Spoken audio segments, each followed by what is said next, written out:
So to start this lab, I have two different well plates, and I'm going to look at the reactions between sodium oxalate and calcium chloride. Those reactions are going to happen right here in these set of well plates. And then my next reaction will be sodium phosphate with calcium chloride. So those are going to happen here. And so what I'm doing is I'm just following the table that's located at the bottom. There's procedure 1, which is calcium chloride and sodium oxalate. So it was these two, calcium chloride, sodium oxalate, that's going to happen here.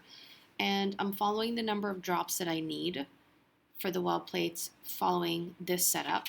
And then for the second set, which is the calcium chloride and sodium phosphate, so these two, I'm going to do those drops right here in this well plate, and I'm going to follow the instructions given to me there. So to begin, if you look here on your data table, I need a total of 9 well numbers. So I've labeled them going 1, 2, 3, 4, and then 5, 6, 7, 8, second row, and then the last one right here is 9. So I'm just going in order from left to right.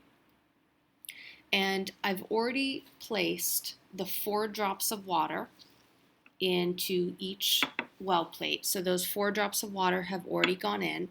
And then what I went ahead and did is that I took my calcium chloride, and if you notice, those have to be the same number of drops per each well plate. So well number 1, they wanted 1 drop. Well number 2, they wanted 2 drops. Well number 3, they wanted 3 drops. 4, 4 drops, till you get to number 9, which is 9 drops. So I already went ahead and placed those in there. Now what I'm going to do is I'm going to take my sodium oxalate. And for the sodium oxalate, it's the exact opposite. So in the first well, because if you look right here, it says well number 1. In the first well, I need 9 drops.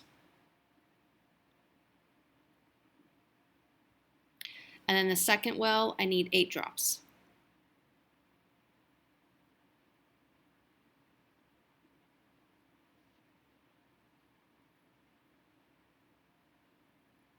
So what I'm going to do is I'm going to continue going through each well and then going backwards.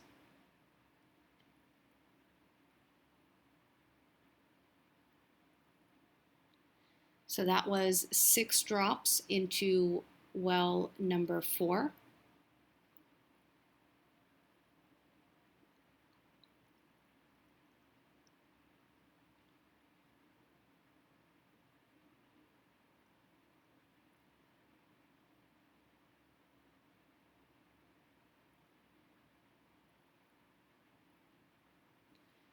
Okay, and then I'm going to leave these alone to allow the precipitate to form.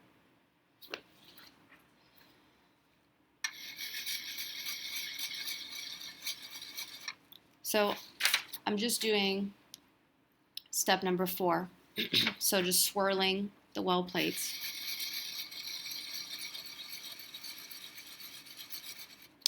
And I'm going to leave this alone now for a couple minutes while I work on procedure 2, which is calcium chloride and sodium phosphate.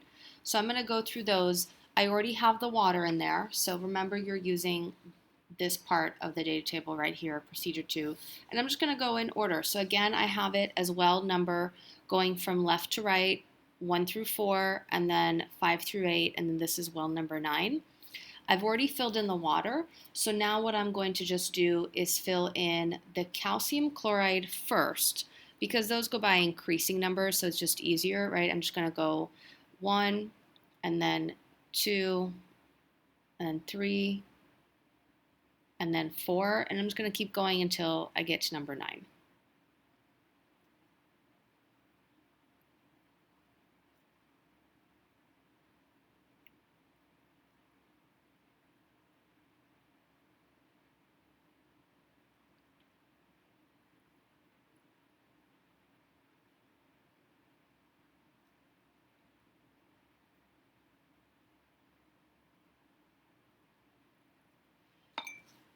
And then the last step would just be my drops of sodium phosphate.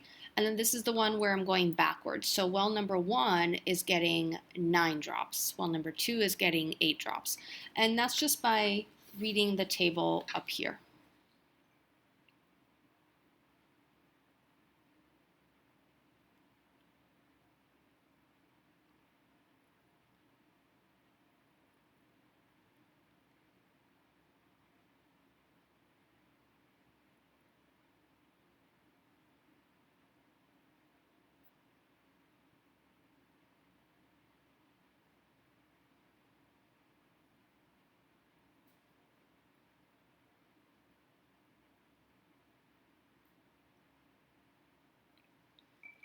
Okay, again, I need to swirl these.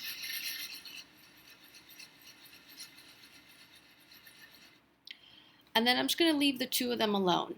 And then in the next video, what you're going to see is I'll give you a close-up of what this looks like from overhead. And then that way you can see if any precipitates have formed.